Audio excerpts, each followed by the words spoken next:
사우나 갔는데 나는 노폐물이 쫙 빠진 느낌이 들어. 야, 화장품 살 필요 없어. 바세린 1,500원밖에 안 하는데 어그로 끌기 좋아요. 그런 분들은 원인이 뭔지도 모르고 얼굴이 근질근질한 거예요. 피부에 좋은 줄 알았는데 아니구나. 그러면 1일 1팩 피부에 좋을까요? 하나 둘 셋. 네, 두 분이 갈렸습니다. 왜 1일 1팩을 제가 반대하냐면 반갑습니다. 이독실입니다. 오늘도 지식인사이드 구독자분들만을 위한 특별한 처방전을 써드리고자 이 자리에 모였습니다. 안녕하세요. 가정의학과 전문의 이경실입니다. 네, 안녕하세요. 피부과 전문의 심현철입니다. 자, 오늘은 피부 관리 많은 분들이 가지고 있는 생각일 것 같아요. 어려 보이고 싶다. 저는 요즘 되게 어려 보이세요. 그래서 몇 살 정도로 보여요?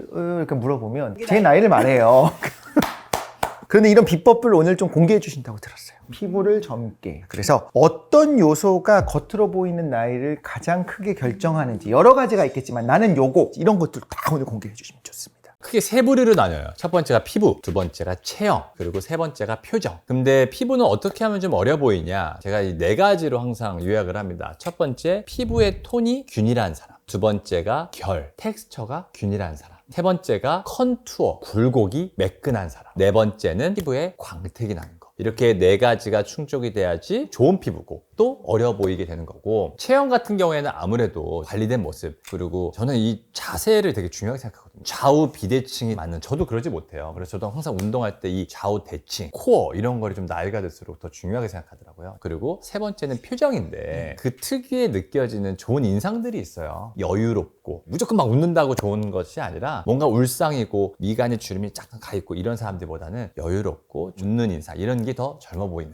저는 그냥 원탑은 자세죠. 실루엣. 대부분 막 이런 거 땡기는 걸 많이 하시잖아요. 그런데 그게 실제 살이 처지기보단 거북목이 되고 흉추의 기능이, 근육이 떨어지면서 이 살이 더 이렇게 접히는 게 있거든요. 그래서 이제 이 목, 쇄골뼈, 아까 말씀하신 코어, 여기가 잡혀서 근막이 아주 안정적으로 있는 게 1번이라고 생각하고요. 그 다음에 피부도 아까 원장님이 너무 말씀을 많이 해주셔서 저는 따로 할 얘기는 없지만 그런 생활 습관이 건강한 사람이 아름다운 게 아닐까? 이렇게 생각하고 있습니다. 지금 말씀하신 거에도 뭐 사실 다 나왔어요. 그래서 우리가 할 수 있는 걸 오늘 건드려 보려고 합니다. 피부 얘기를 좀 한번 해보고 싶어요. 제가 이제 체크와 X가 있는 패널을 드렸습니다. 이걸 가지고 제가 말하는 것이 과연 피부 관리에 도움이 될지 안 될지를 판단해서 들어주시면 되는데, 먼저 팩입니다. 요즘 다양한 기능의 팩이 많다 보니 1일 1팩 과연 이게 피부에 좋을까요? 하나 둘 셋.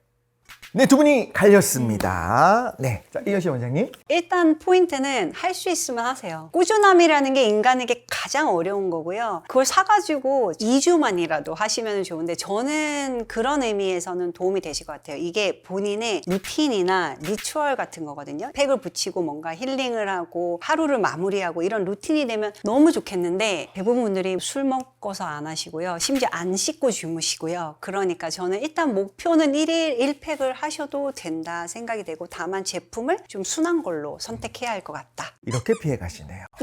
저 들으면서 공감이 확 갔어요. 한 15분인가 하고 있으라고 하잖아요. 미쳐버려. 그 시간 진짜 안 가요. 눈 나쁜 사람은 그거 하면 보이지도 않거든요. 그 심지어 그렇게 하고 핸드폰 보면은 막 다 떨어지고, 그래서 이제 제가 봤을 때 이 꾸준함이 좋은데 저도 못하게 되더라고요. 이런 의미로서 이해했습니다. 원장님? 자, 일단 피부 타입에 따라 달라요. 기본적으로 지성인 사람이 있고 지성이 아닌 사람이 있죠. 지성인 사람들은 모공 발달이 많아요. 피부가 어떤 땅이라고 치면 거기에 홈들이 많은 거예요. 피지 발달이 많은 사람은. 그러면 거기가 괜히 넓어진 게 아니라 털구멍에 피지 세밀한 애가 많이 매달려 있어서 얘네들이 분비가 되니까 구멍이 넓어진 거거든요. 자, 그럼 홈들이 많습니다. 그럼 거기다가 오일리한 물질들을 계속 덮고 있으면 모공이 어떻게 될까요? 잘 막힐 수가 있겠죠. 또 그 사람들이 피부가 민감성이냐 아니면 저항성이라고 얘기하는데, 이게 민감하지 않은 피부냐에 따라 나뉘는 게, 모공이 막혔는데 민감한 피부다. 그럼 트러블이 그냥 일어나요. 그럼 팩을 해갖고 진정시켜야죠. 아니죠. 보통은 팩을 해서 이러한 트러블이 유발되는 경우가 많아요. 오히려. 두 번째, 이 이유가 더 큰데 왜 1일 1팩을 제가 반대하냐면, 기본적으로 팩 만드는 거 정말 쉽습니다. 뭐냐면 시트지에다가 에센스나 뭐 담궈 놓는 거예요. 즉 대단한 게 아니라 그냥 어떤 성분을 묻혀놓고 밀폐를 시키면 흡수율이 높아져요. 그래서 병원에서도 습진이 심하거나 이런 분들은요, ODT 합시다, 말이 되게 어려워 보이잖아요. 대단한 게 아니라 연고 같은 거 바라두고 바세린 꺼진 같은 거 무착해 놓는다거나 이렇게 해서 흡수율을 높이는 거예요. 자, 그러면 팩의 원리는 그 안에 있는 에센스나 이러한 어떤 화장품 성분들을 바르고 걔를 시티지로 부착을 시켜서 흡수율을 증가시키는 건데 이게 생각보다 흡수율이 많이 증가돼요. 5배에서 10배 이상까지도. 그러면 어떤 화장품 성분이 흡수율이 높아졌을 때 어떤 문제가 생길 수 있는지 봐봅시다. 자, 첫 번째는 우리가 알레르기 원인 물질들이 아니어도 그 성분이 함량이 높아지게 되면 얘네가 피부염을 유발할 수 있어요. 그걸 우리가 자극성, 접촉성 피부염이라고 해요. 기본적으로 화장품 성분들이 전성분표를 보게 되면은 성분들이 한 40에서 50가지 이상이에요. 그럼 이런 성분들에 의해서 내가 알러지가 유발될 가능성이 더 높아지겠죠. 그래서 1일 1팩은 알러지를 유발할 가능성도 높아지고 앞에서도 말씀드렸지만 이렇게 피지 발달이 많고 모공 발달이 많은 사람이라면 모공을 막으면서 피가 안에 저류가 되면서 화이트헤드가 되거든요. 팩을 하고 났는데 한 2, 3일 있다가 오돌오돌하게 화이트헤드가 증가된다거나 블랙헤드가 증가된다거나 트러블이 될 수가 있다는 거죠. 그렇기 때문에 저 같은 경우에는 1일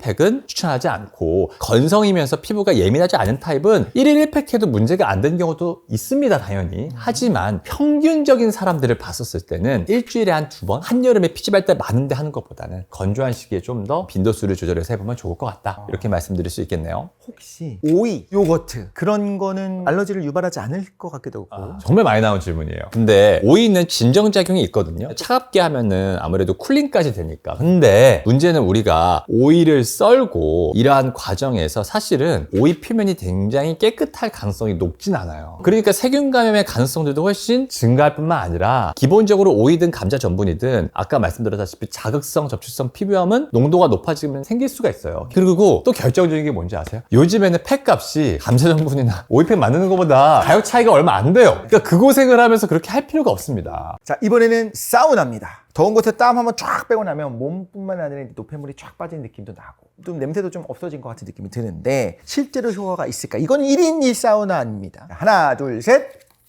오, 이번에도 두 분이 갈렸습니다. 원장님 아마도 뭐 그렇게라도 씻으세요라고 나올 것 같은데 그거 안 되고요. 이번에는 원장님 얘기를 먼저 자, 사우나는 기본적으로 우리가 땀 빼려고 노폐물 빼려고 많이들 하시죠. 근데 이 땀의 성분을 일단 봐봅시다. 사실은 물이 99%고요. 나머지 소금, 그리고 우리가 알고 있는 되게 많은 노폐물이 나올 거라고 생각을 했는데 실제로 측정을 해보니까 노폐물이 거의 나오질 않았어요. 그러면 사우나 갔는데 나는 노폐물이 쫙 빠진 느낌이 들어. 이렇게 말씀을 하시죠. 그 이유 중에 가장 첫 번째는 열이 이렇게 가해지잖아요. 그럼 사람 몸에서 베타 엔돌핀이라는 거 분비가 돼서 기분이 되게 좋게 해요. 사실은 노폐물을 빠진다는 느낌으로 사우나에 가기에는 피부로 손실받는 게 너무 커요. 한 번조차. 그쵸. 왜냐면은 기본적으로 저한테는 홍조 환자분들이 엄청나게 오세요. 자, 홍조가 제가 항상 말하는 게 뭐냐면 피부 장벽이 약하다. 피부 장벽은 피부의 가장 바깥층에 있는 지붕과 같은 존재인데 너무 온도가 높은 증기에 있게 되면은 피부 장벽이 손상을 받습니다. 그럼 어떤 일이 벌어지는 줄 아세요? 외부로부터 들어오지 말아야 될 알레르기 원인들 같은 애들이 안으로 들어와요. 그럼 어떤 반응이 나타나냐? 간질간질, 따끔따끔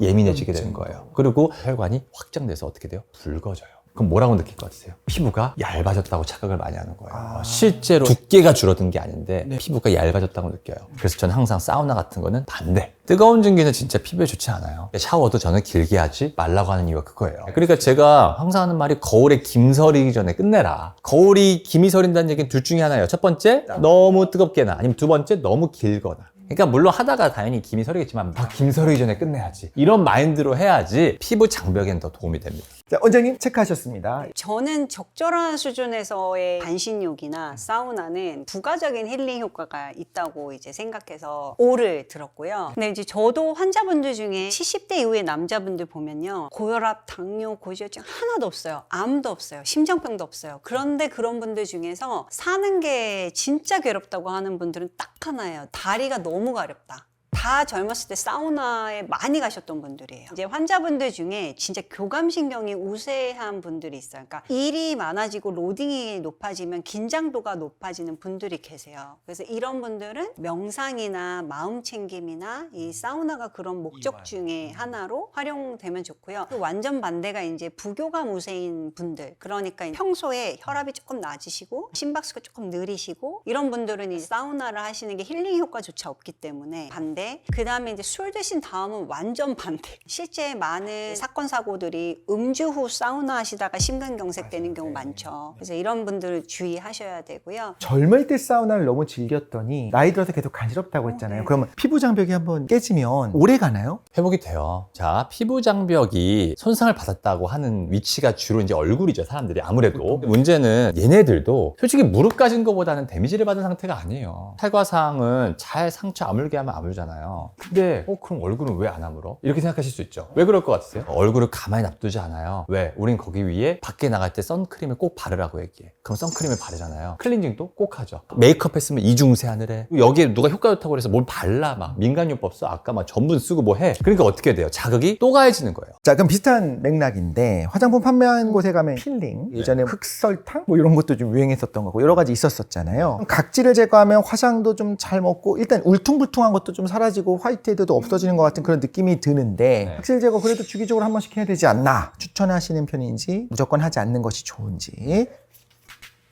야, 일부러 짜신 건 아니죠. 원장님 어떤가요? 자, 일단 각질의 정의를 아셔야 돼요. 각질이 뭔지를 알면 각질 제거에 대해서 그렇게까지 열심히 안 하실 거예요. 우리 피부는 표피랑 진피로 나뉘어요. 그리고 이 표피가 아래층부터 세로 세포가 만들어져서 위로 올라가면서 납작해지고 핵이 없어져요. 죽은 세포가 되는 거죠. 그러다 마지막에 탈락이 됩니다. 이게 보통 한 28일이 걸려요. 이 탈락되는 각질에다 약간 거무스름하게 뭐도 좀 묻고 이런 게 떼요. 그러니까 우리는 이걸 격정적으로 벗겨내죠. 울퉁불퉁함 이걸 말씀하시는데 각질이 애매하게 들뜨게 되면 어떻게 되죠? 피부 표면이 균일해 보이지가 않아요. 맞아요. 우리가 피부가 광택이 나려면 어떻게 해야 되냐? 빛이 들어올 때 정반사를 이뤄야 돼요. 자, 근데 각질이 만약에 좀 일어난 사람들이다. 그럼 빛이 들어왔는데 빛이 표면이 울퉁불퉁하니까 난반사를 이루게 되기 때문에 광택이 안 난다고 느끼는 것도 있고 피부의 가장 바깥층에 있는 각질층을 일부러 벗겨내면 결국은 아까 말했던 그 거무스름한 우리가 말한 오염물질도 그렇고 여러 가지 산화된 것도 그렇고 해서 꺼멓게 된 부분이 벗겨지면서 우리 가끔 살짝 쓸리면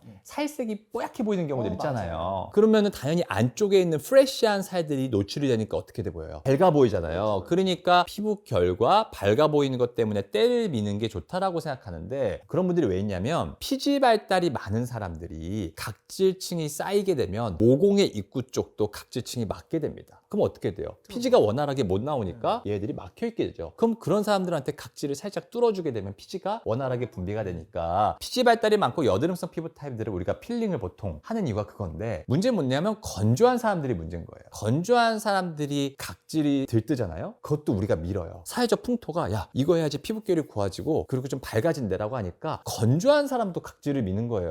건조하니까 더 들떠 보일 수도 있겠네요. 그렇죠. 그러니까 피지 발달이 많고 여드름이 있는 사람들이 어떻게 보면 약간의 치료 목적으로 모공에 있는 피지를 뚫어주기 위해서 각질이 제거하는 건 오케이. 근데 건조한 사람들이 건조해서 각질이 일어난 것도 우리는 각질이 너무 일어났다. 밀어야 되겠다 이렇게 느껴요. 그건 사실 어떻게 해야 되는지 아세요? 오히려 보습제나 이런 애들로 얘를 촉촉하게 적셔놔야 되는 거예요. 근데 우리가 피지 발달이 많고 모공을 막을 만한 각질과 건조해서 들뜨는 각질을 사람들이 구분할 것 같아요? 절대 못합니다. 피부과에서도 잘 못해요. 아, 그래요? 네, 그러니까 이걸 어떻게 돼요? 각질이 와서 미세요. 이렇게 되는 거예요. 필링하면 피부 밝아집니다. 그러니까 이게 건조하거나 피부 장벽이 약한 사람들, 대표적으로 어떤 사람들이 있을까요? 아토피 환자. 그거 말고도 여러 가지 피부염이 있는 사람들, 건조증이 있는 사람들. 그래서 저는 개인적으로는 건조한 피부 타입은 안 하는 게 맞고요. 피지 발달이 많고 여드름성 피부 타입은 뭐 일주일에 한두 번 정도는 약하게 그렇게 좀 말씀을 드리죠.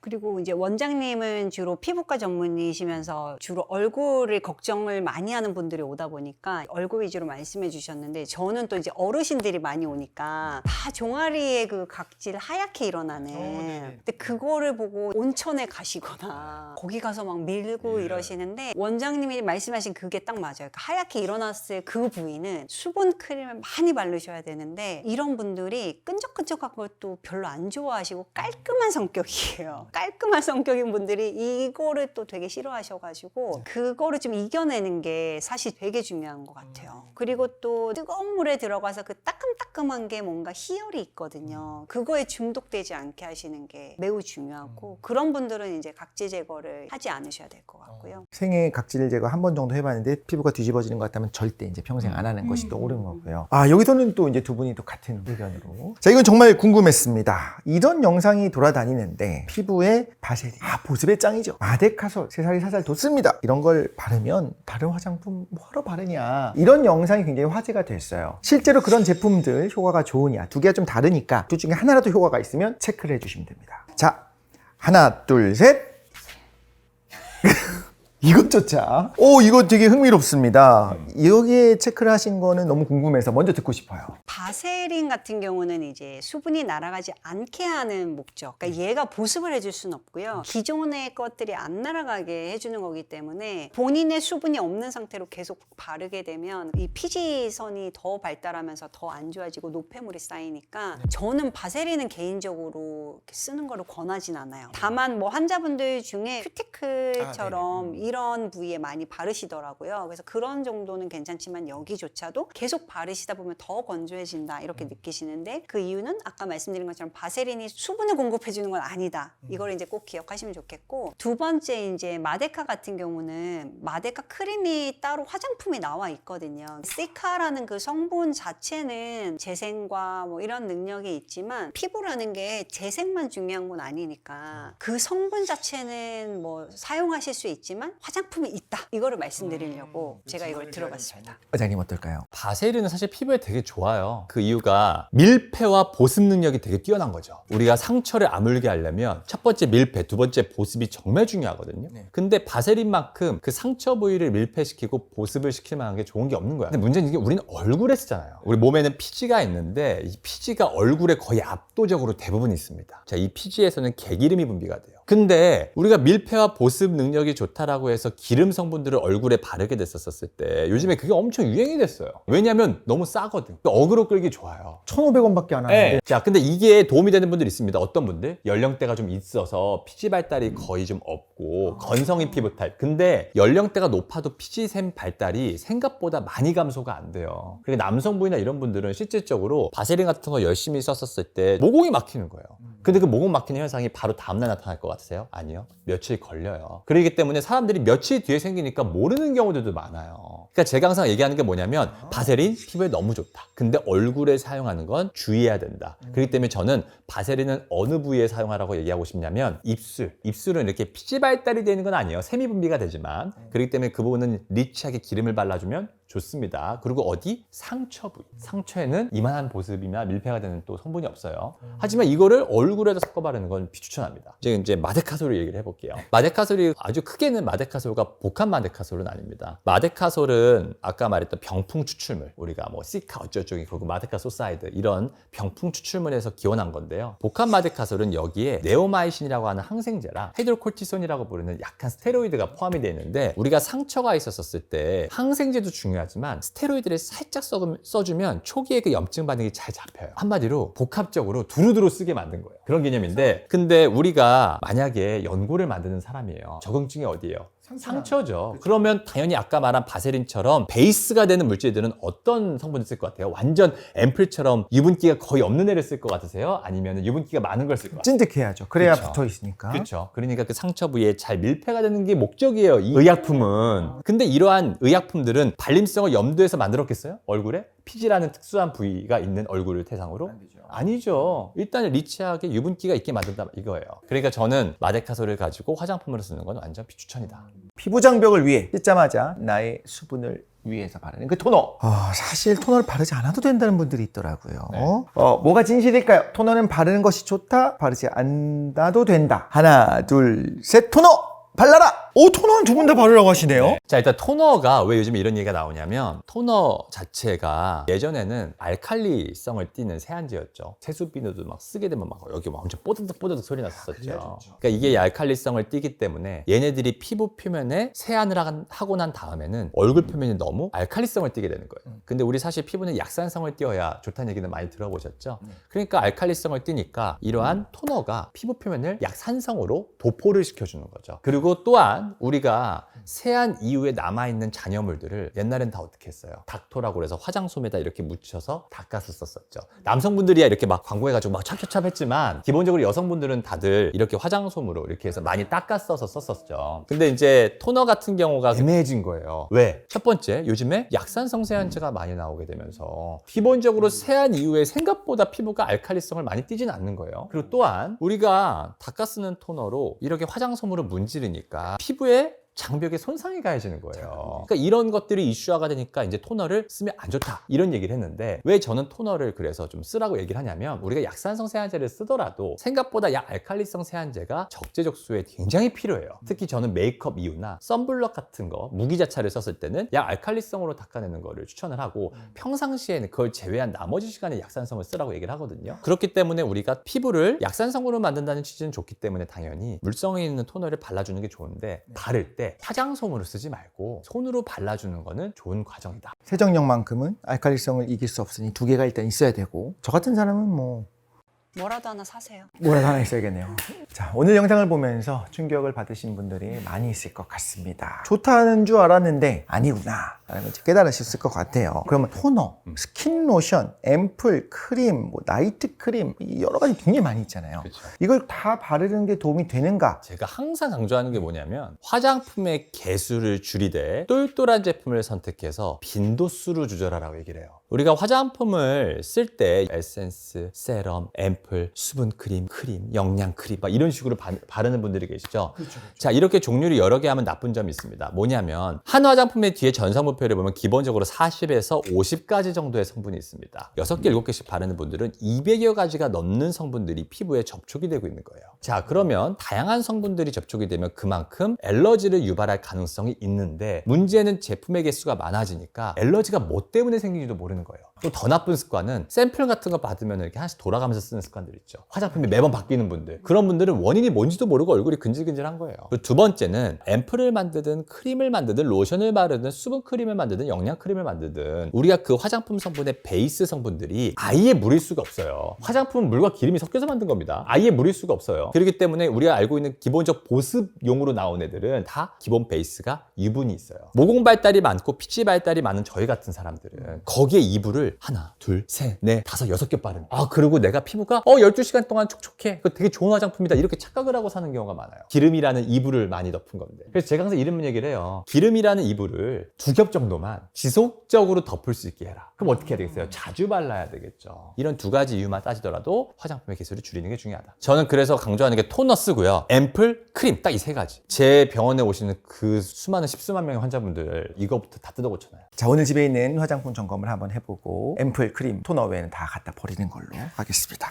이은실 원장님 계속 말씀하시는 것들이 먹는 음식이 피부에 영향을 준다. 운동해라. 이 두 가지는 굉장히 많이 말씀하시잖아요. 피부 문제로 고생하는 분들이 오히려 습관적으로 이런 걸 드시는데 그래서 좀 문제가 생기더라라는 것들도 있을 것 같아요. 알레르기 학회, 아토피 학회 이런 생활 습관에 대해서 연구를 하고 발표하고 이런 학회들 보면요. 대부분 가공식품이 그냥 1번. 주요 성분도 있지만 들어가는 첨가물 그런 것들이 피부에 문제를 일으키고, 그런 음식들을 계속 드시면 그 안에 있는 단백질 중에 우리가 적으로 인식하는 것들이 있어요. 위랑 장의 장 점막에 뮤신층이라고 하는 점막층이 있어요. 위 같은 경우는 다 없어지고 장 같은 경우는 장 점막 세포들의 타이트함이 사라지면서 그 사이로 음식물에 있는 단백질 성분이 혈액을 타고 들어와서 계속 면역 반응을 일으키고 피부로 나타나는 분들이 있죠. 일단 가공식품 안 드시고 웬만하면 이제 신선식품을 먹는데, 너무 심한 친구들은 제가 이제 검사도 하기도 하죠. 어떤 특정 물질이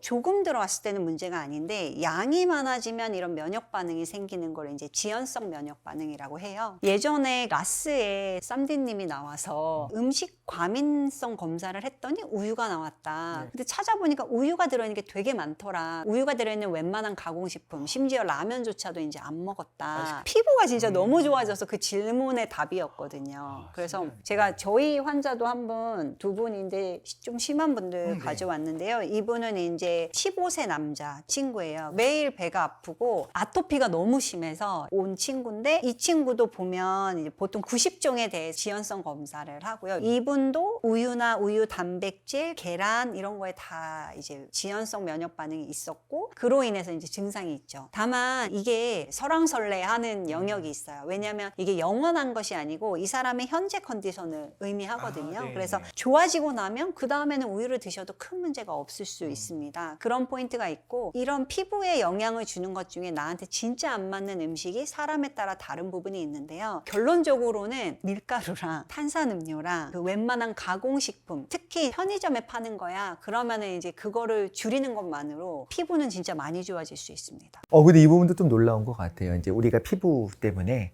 바깥쪽에 어떤 제대로 된 제품을 바르고 제대로 관리를 하면 좋겠지 싶었는데 이유를 알 수 없게 계속 고통스럽다고 한다면 먹는 것에 문제가 있을 수도 있다. 남들에게 가장 많이 자주 보여지는 건 결국엔 피부인 거잖아요. 그렇죠. 뭐 이목구비는 바꿀 수 없지만 피부는 관리하기 나름이다 라고 또 생각할 수 있는데 매일 실천하시는 피부 관리 꿀팁 좀 알려주시면 좋겠습니다. 저는 하루 루틴을 지키라고 꼭 얘기를 하고 싶어요. 본인만의 루틴이 있어야 됩니다. 여기에는 앞에서 말씀드렸던 화장품의 개수를 줄이되 빈도수를 조절하라는 것도 포함이 돼요. 제가 밖에 나갔다 와서 집에 왔었을 때부터 루틴을 한번 쭉 얘기해 볼게요. 저는 일단 남성이니까 선블럭까지 돼 있어요. 선블럭을 닦을 때 약 알칼리성 세안제로 닦습니다. 약 알칼리성 세안제로 닦는 이유는 약산성 세안제를 선크림 중에서는 무기자차를 쓰라고 얘기를 하는데 근데 이 무기자차를 닦았었을 때 일단 약산성으로는 거의 닦여지지 않아요. 근데 문제는 약 알칼리성도 생각보다 못 닦여지는 경우들이 있어요. 그래서 제가 항상 얘기하는 게 단일 세안으로 닦일 만한 선크림과 단일 세안으로 닦일 만한 폼 클렌저를 써서 한 번만 닦으라고 얘기해요. 왜 두 번 닦지 말라고 하냐면 당연히 두 번 닦으면 화장품이나 선블럭이 잘 닦이겠죠. 근데 아까 피부의 가장 바깥층에 뭐가 있다고 그랬죠? 피부 장벽. 그러니까 두 번 기름 닦는 세안제로 닦으면 피부 장벽이 진짜 약해져요. 그래서 제가 항상 단일 세안으로 닦일 만한 선블럭, 단일 세안으로 닦일 만한 폼 클렌저를 써라라고 얘기했죠. 자, 그럼 이렇게 하고 저는 당연히 보습을 해야 되겠죠. 보습은 아까 얘기했지만 화장품의 개수를 줄이되 똘똘한 애로 토너 앰플 크림 바르고 잤어요. 그럼 아침에 일어나서 어떻게 해야 될까요?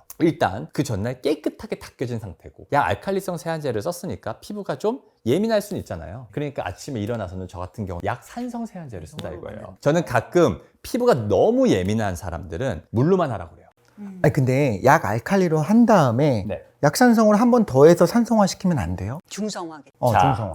자, pH만 따지면 안 돼요. 세정제는 뭐가 포함되어 있다고 그랬어요? 계면활성제라는 게 포함되어 있기 때문에 기름층을 닦아내거든요. 그럼 기름층을 닦아낼 때 우리 피부 장벽에는 기름으로 되어 있는 시멘트들이 있어요. 지방산들이. 걔도 같이 닦여요. 그러니까 두 번 닦는 거예요, 매일마다. pH는 조금 맞춰질지 모르겠지만 그러니까 피부가 어떻게 돼요? 손상받죠. 그 다음에 나가기 전에 앰플이나 크림 같은 거를 바르고 그 다음에 선블럭을 바르고 외출을 나가는 거죠. 여성분들이 메이크업 한다면 여기서 메이크업이 들어가고 메이크업은 이중 세안을 해야 되고 이중 세안을 하면 피부가 더 드라이업 되기 때문에 보습을 더 잘 해주고 반드시 집에서 세안하고 나서 보습 한번 한 걸로 중간에라도 자기 전이라도 한번 더 바르는 거예요. 근데 그때 더 바를 때는 닦고 더 바르면 안 돼요. 물로라도 닦으면 피부 표면에 또 더 자극을 주는 거잖아요. 물이어도 닦아내는. 그러니까 그냥 그 위에다가 더 바르는 거예요. 왜냐면 우리가 집에 있는 동안 먼지에서 뒹구르면 얼마나 뒹구르겠어요. 그러니까 이해득실을 따졌었을 때 그냥 그 위에다가 더 바르시면 돼요. 집에서는. 근데 약간 그 기름이 나왔는데 다시 바르면 굉장히 찝찝한 그건 있거든요. 그러니까 저희 같은 기름이 많은 사람들은 더 바를 필요가 없는 거죠. 그러니까 이런 식으로 자기 루틴을 만들어야 돼요. 제가 하는 루틴이 정답이라는 게 아니라 피부가 더 예민한 사람은 그 예민한 거에 맞춰서 루틴. 동남아에 사시는 분들은 기후가 더 더우니까 피지가 좀 더 많이 나올 거라는 전제하에 루틴. 좀 더 춥고 이런 지역에 사는 분들은 건조해질 가능성이 높으니까 그거에 대한 루틴. 그래서 루틴을 만들어서 그걸 유지하는 게 중요하다.